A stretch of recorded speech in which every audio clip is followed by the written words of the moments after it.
அனைவருக்கும் மகிழ்ச்சியான காலை வணக்கங்கள். சமர்ப்பணம். புத்தகமாக ஒரு நூலாக உங்கள் வாழ்வு மேன்மைப்பட இப்பொழுது நான் புத்தகமாகவே பேசியிருக்கிறேன். இந்த புத்தகம், அதனுடைய அமைப்பு, அறிமுகம், நான் எப்படி பயனுள்ளதாக இந்த உலகத்தில் இருக்கின்றேன், அதற்கு உதாரணமாக எப்படி சொல்லுவது, வேதங்களின் வழியாக எப்படி மனிதர்கள் மேம்படுகிறார்கள், தமிழ் மூத்த மொழி, தமிழ் வரலாறு, தமிழ் காப்பியங்கள் நமக்கு சொல்லுவது என்ன, பள்ளியில் நான் 1984க்கு அப்புறம் அந்த பள்ளி நூட்களாக நான் எப்படி பயணிக்கின்றேன், ஒவ்வொரு இடத்திலும் வீட்டிலும் நான் எப்படி பயணிக்க முடியும், நான் விவிலிய சார்ந்த அந்த வேதங்கள் சார்ந்த கருத்துகளோடும் நானே என்னை பயன்படுத்தி கொண்ட ஐயா அவர்களை பற்றியும், இந்த உலகம் மாறியது 2 உதாரணங்கள் நிகழ்வுகளை உலகத்தையே மாற்றிருக்கிறேன், உடல் மொழியான அர்த்தங்களை நான் பல நூல்களில் வெளியிட்டிருக்கின்றேன், வந்திருக்கின்றேன் என்பதை இந்த பதிவில் நான் பதிவிருக்கின்றேன். ஒரு சொல் கருத்தேற்றம் பெறுவதால் அது நூலாக புத்தகமாக மாறுகின்றன. அப்படிதான் நான் உருவாகிறேன்.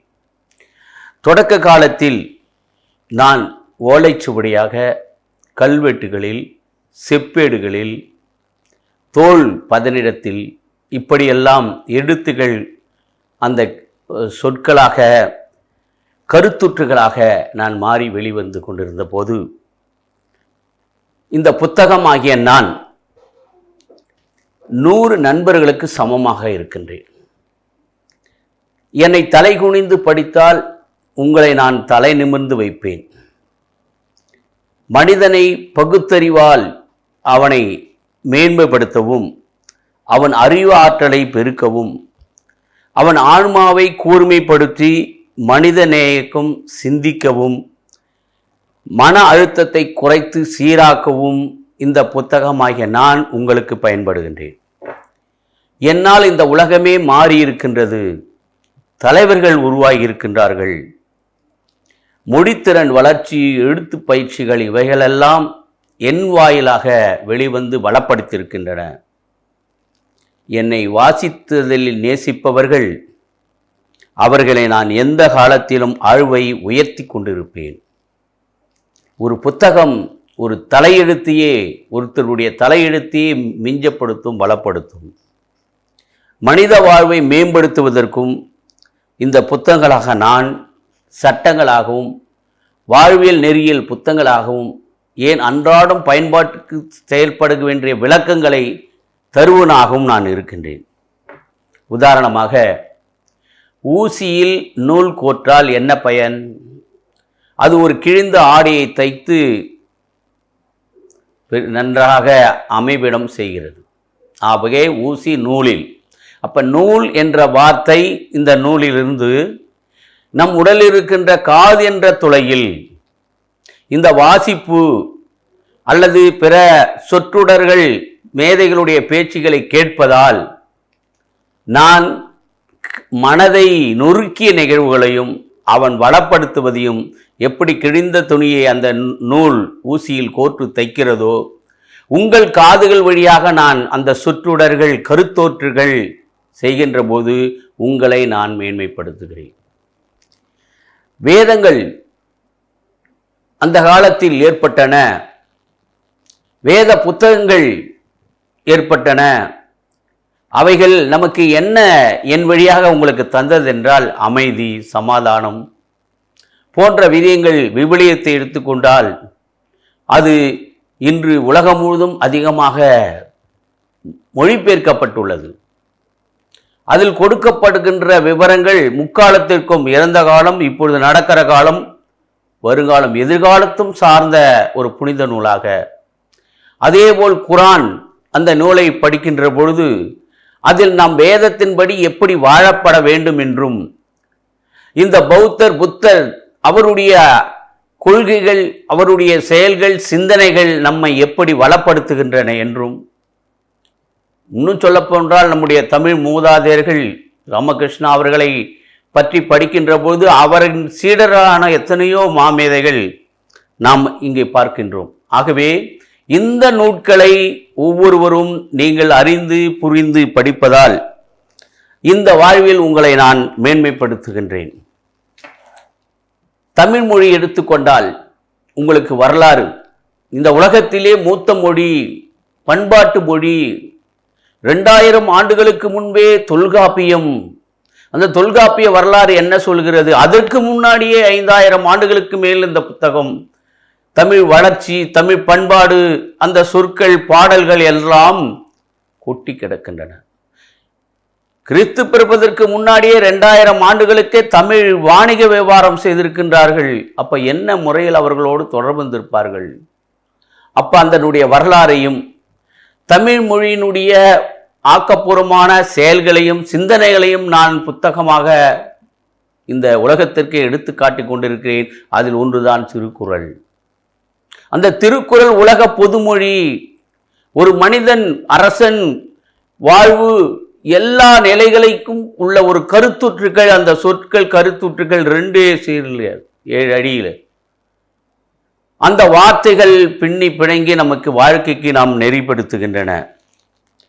1330 குறளையும் அதில் ஏதாவது 2-5 குறள்கள் படி ஒவ்வொரு வாழ்வதற்கு நீங்கள் கடமைப்பட்டிருக்கின்றீர்கள். ஒரு குழந்தை பிறந்ததிலிருந்து, ஏன் தாயின் கருவறையிலிருந்து இறக்கின்ற வரை என்னை நீங்கள் பயன்படுத்தி கொள்ள வேண்டும். பயன்படுத்தி கொண்டிருக்கிறவர்கள் வளர்ந்து கொண்டிருக்கிறார்கள். உங்கள் வாழ்வு புரிதலாக இருக்க வேண்டும் என்றாலும் இந்த நிலையை நீங்கள் கடந்து செல்ல வேண்டும்.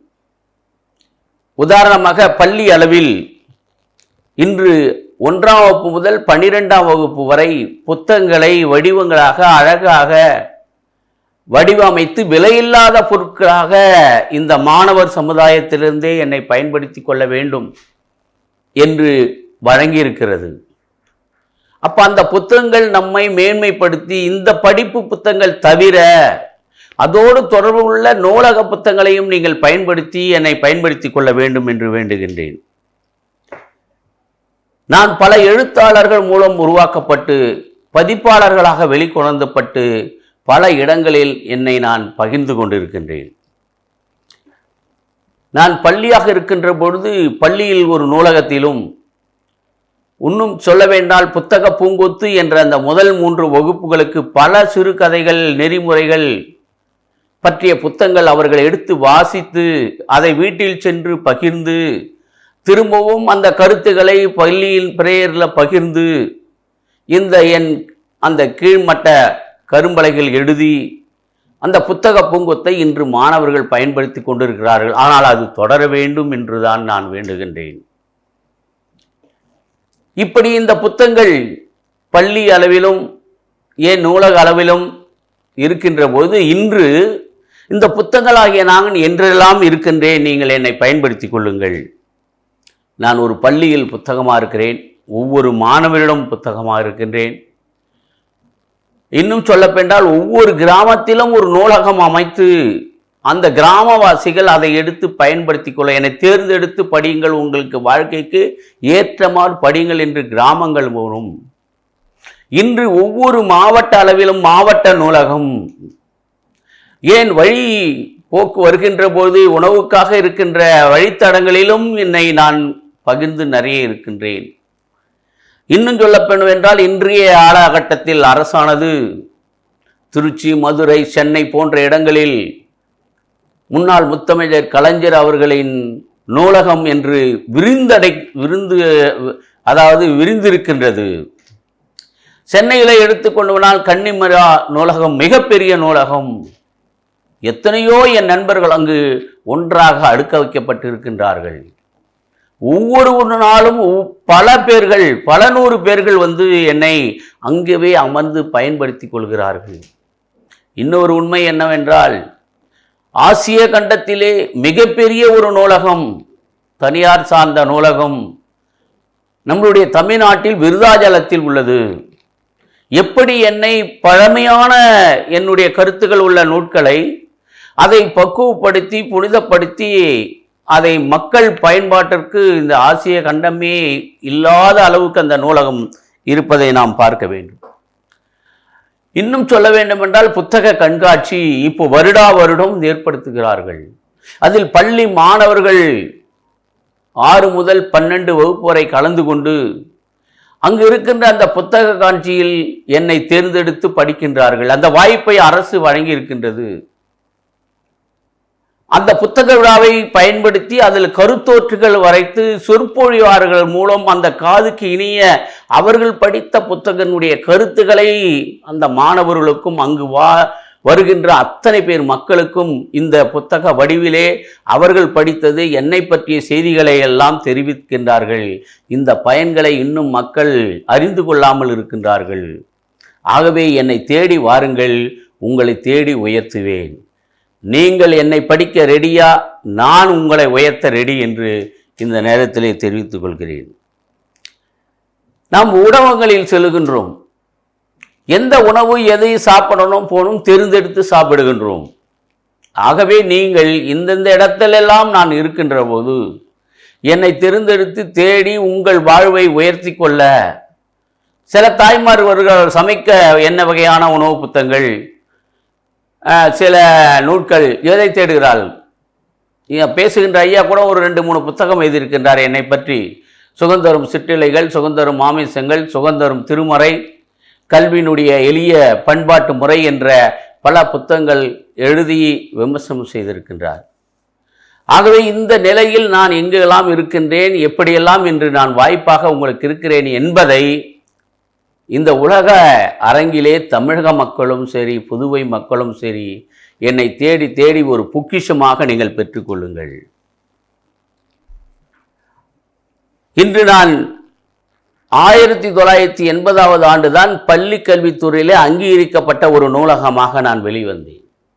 அந்த நூலக பதிப்புரை பதிவு செய்து இன்று பல பள்ளிகளில் ஆயிரக்கணக்கான புத்தகங்களை வழங்கி கொண்டிருக்கின்றார். ஏன்?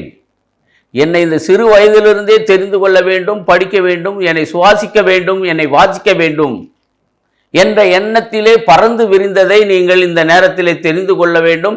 மாணவ மாணவிகளே, உங்கள் பாட புத்தகத்தை சார்ந்தும் நீங்கள் இப்பப்பட்ட அறிவுக்கு ஏற்ற நூல்களை, மூளைக்கு ஏற்ற சிந்தனை நூல்களை, உங்கள் சோம்பேறித்தனத்தை கழிக்க, உங்களை புதுமைப்படுத்த, மனிதனாக மாற்ற என்னை நீங்கள் பயன்படுத்திக் கொள்ளுங்கள்.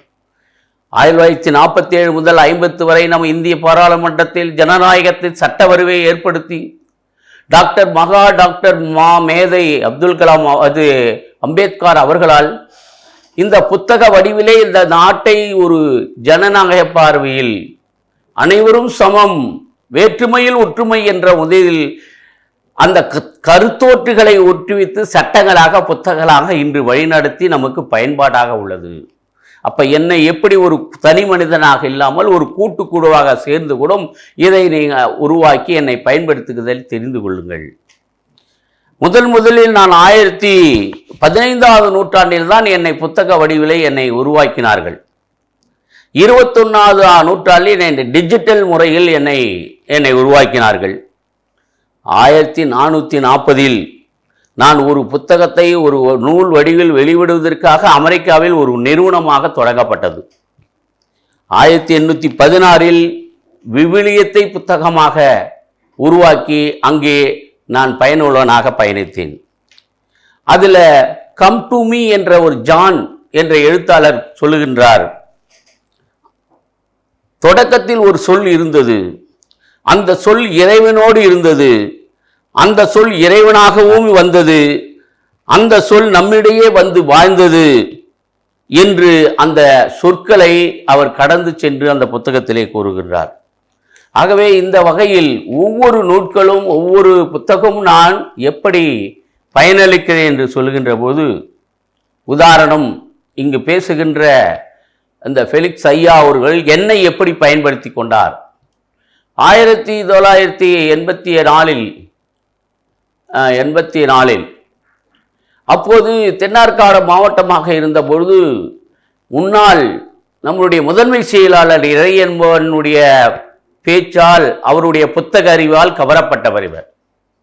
ஒரு சிறந்த இளைஞர் என்று நேரு யுகந்திரா இந்திய அரசின் சார்பில் தென்னார்காடு மாவட்டத்தில் உதவி ஆட்சியராக இருந்தபோது அந்த மேன்மைமிகு இறை அன்பு ஐயா அவர்களால் ஒரு புத்தகத்தை அவர் பெற்றார். அவர் இன்று பல புத்தகங்களை எழுதியிருக்கின்றார்.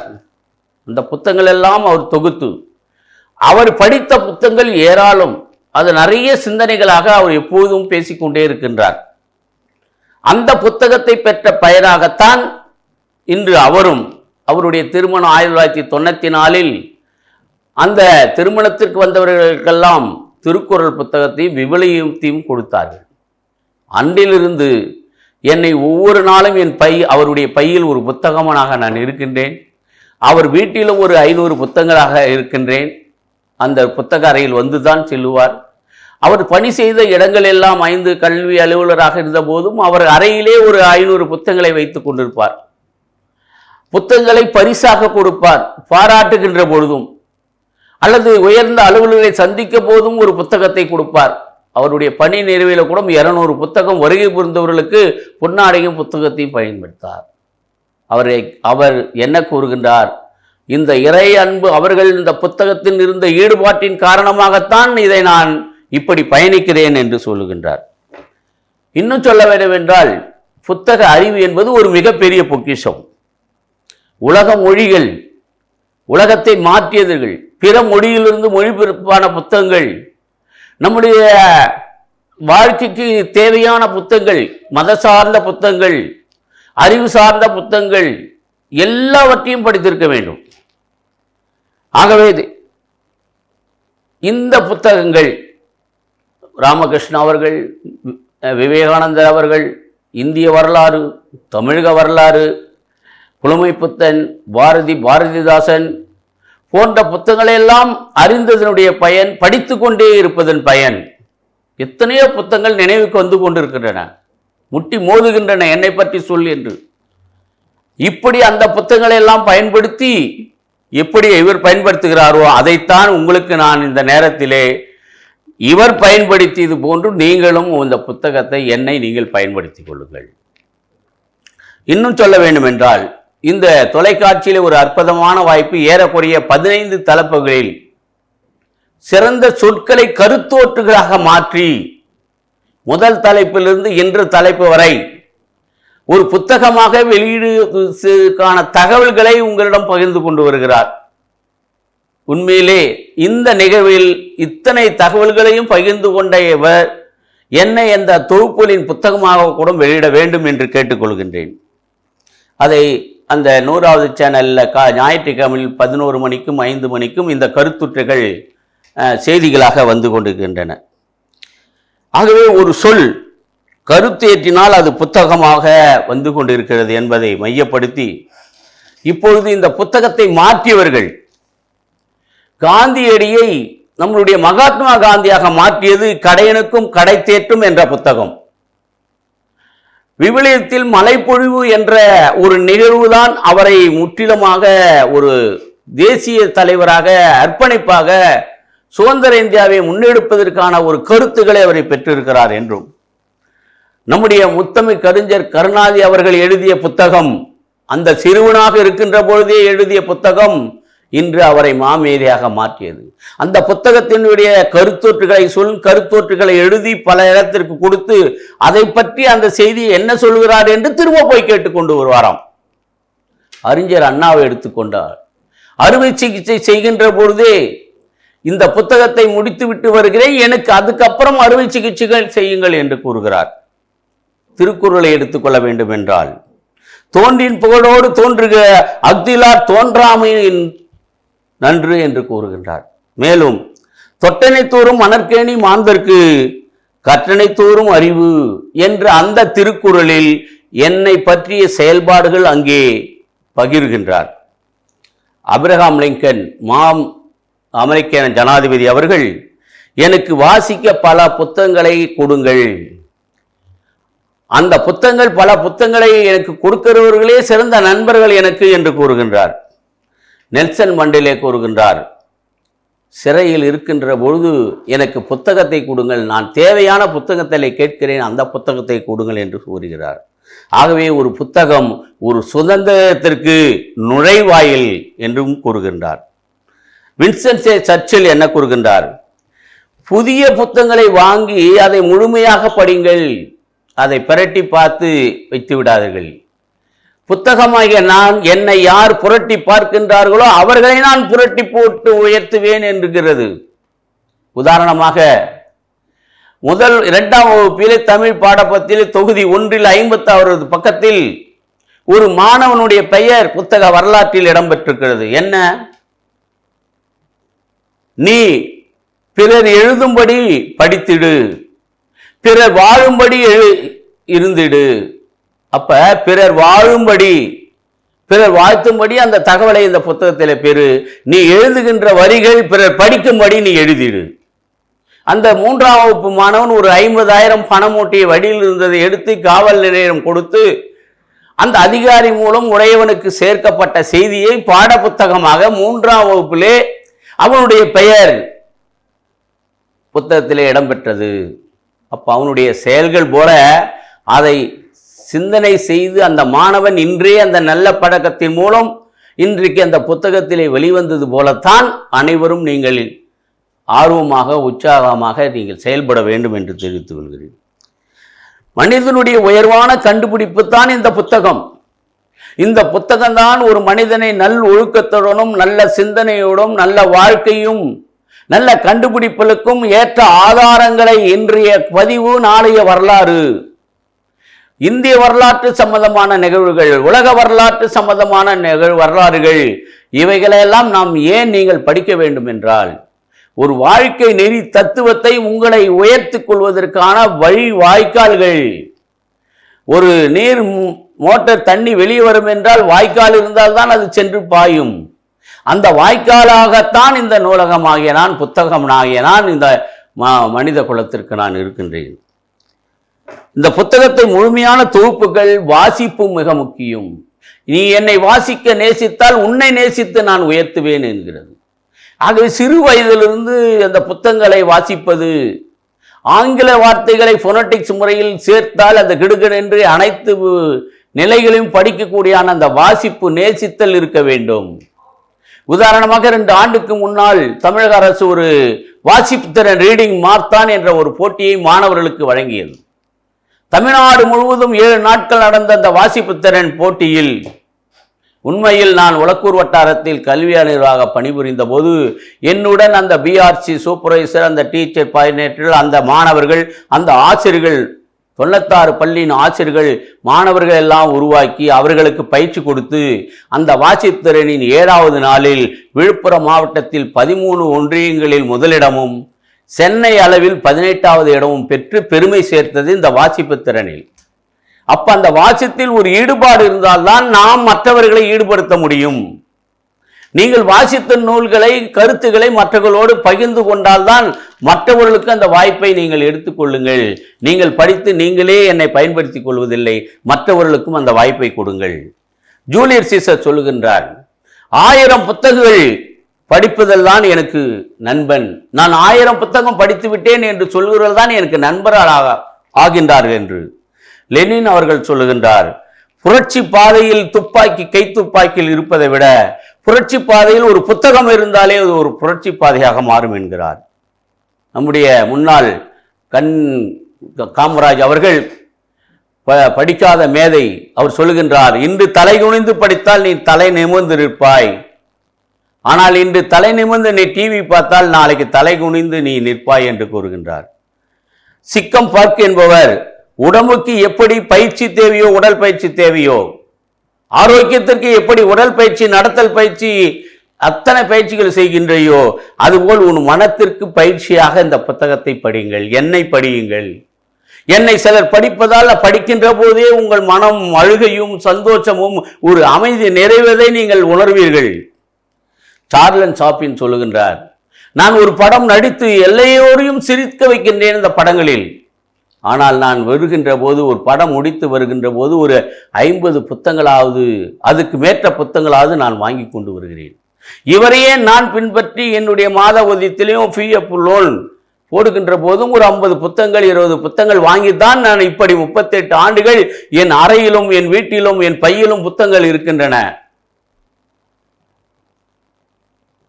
பாட புத்தகம் மட்டுமே வாசிப்பில்லை, பல புத்தகங்களும் வாசிக்கக்கூடிய திறன் தான் உன் அறிவை மேம்படுத்தும் என்று அறிஞர் அண்ணா அவர்கள் சொல்லுகின்றார்.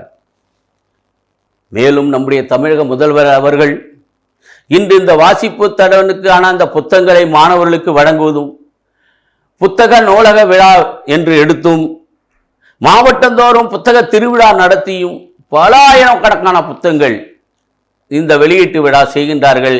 இவர்களெல்லாம் நம் மாணவராகிய நீங்களும் பெற்றோராகிய நீங்களும் இதை பயன்படுத்திக் கொள்ள வேண்டும்.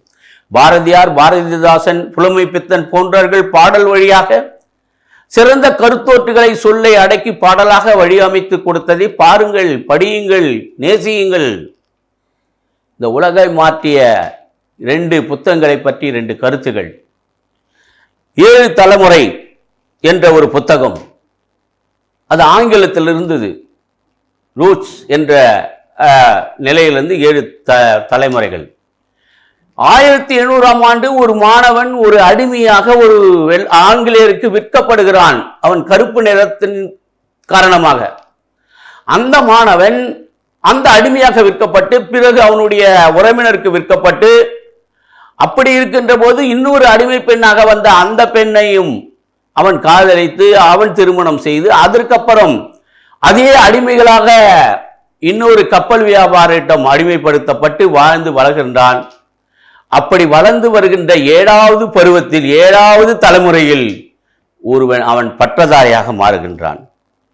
ஆகவே இந்த பட்டதாரி ஆகின்றவன் தன்னுடைய தாத்தா பாட்டி அந்த காலத்தில் அவர்கள் வாழ்ந்த அடிமைகள் வாழ்ந்த கருத்தோற்றுகளை எல்லாம் உள்வாங்கி இன்று ஒரு பொறியாளராக மாறி ஒரு கணுப்பு இனத்தவர் இந்த ஆங்கிலத்திற்கு அதிபராக வரக்கூடிய ஒரு நிலை மாறியது என்றால் அது 7வது தலைமுறையில் தான் மாறியது. ஆகவே அந்த புத்தகம்தான் அந்த தலைமுறையை மாற்றியது என்பதை அமெரிக்காவிலே இந்த நிலைகளை வெளியிடுத்தினார்கள். அப்போ விமான போக்குவரத்தையே தடை செய்தார்கள். 5 மணி நேரம் இந்த புத்தகத்தினுடைய கருத்துக்களை வெளிவந்தது. இன்னொரு மகப்பெரிய புத்தகம் கிழவனும் மீனும், கடலோரத்தில் கிழவனும் ஒரு மீனும் என்ற புத்தகத்தில் 84 நாட்கள் படகில் செல்கின்றான், மீன் பிடிக்க முடியவில்லை. நான் ஒரு வித்தியாசமாய் சிந்தித்து என்னுடைய முயற்சியில் வெற்றி கடந்து என்னுடைய நம்பிக்கையில் வெளிப்படைந்து ஒரு மீனை கண்டிப்பாக பிடிப்பேன். அப்போது ஒரு மீனை பிடித்து கொண்டு வருகின்றான். 870 கிலோ இல்லை ஒரு மீன். அந்த மீன் 3 நாட்கள் பிடித்து இழுக்க முடியவில்லை. ஈட்டியால் குத்தி அது ரத்தம் வெளியே வந்தவுடனே 5 சுறா மீன்கள் அதை கடித்து விடாமல் அந்த 5 சிறுமான்களின் துடுப்பை ஈட்டியால் சீவி குத்தி அந்த மீனை கரை சேர்க்கின்றான். அவனுடைய விடாமுயற்சி இந்த கதையிலே இருந்தே தெரிகின்றது. இப்படி சொல்லுகின்ற இந்த உலகம் மாற்றிய இந்த கதைகள், இது போன்ற எத்தனையோ நிகழ்வுகள் புத்தகமாக நான் வெளிவந்திருக்கின்றேன்.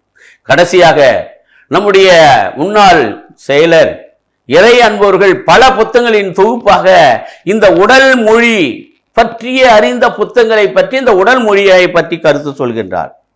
சிறந்த ஒழுக்கம், அடுத்தது கட்டுப்பாடு, கண்டிஷன்.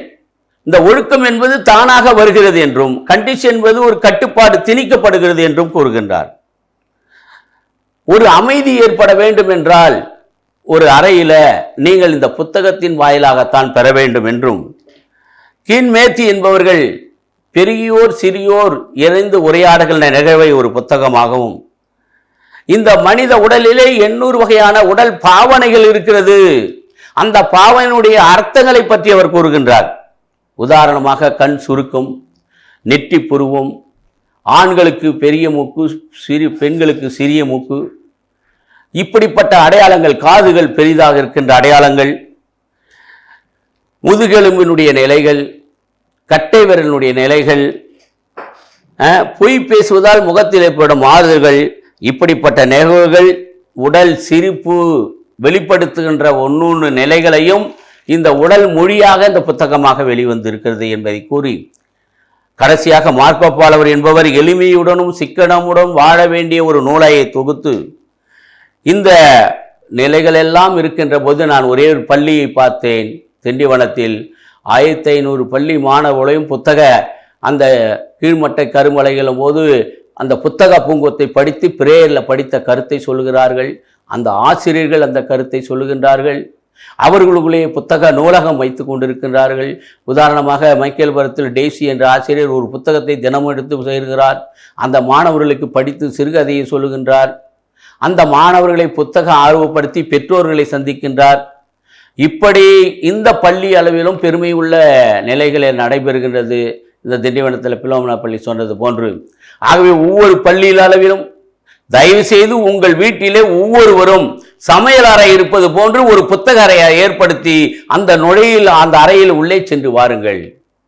நான் வைத்திருக்கிறேன், அதுதான் உங்களுக்கும் சொல்லுகிறேன். ஆகவே புத்தகம் தன் வரலாறையும் தன்னை பற்றியும் பகிர்ந்து கொண்டு என் வழியாக பேசியதால் இந்த புத்தகத்தை நீங்கள் பயன்படுத்துங்கள். உங்களை அது மேன்மைப்படுத்தும்.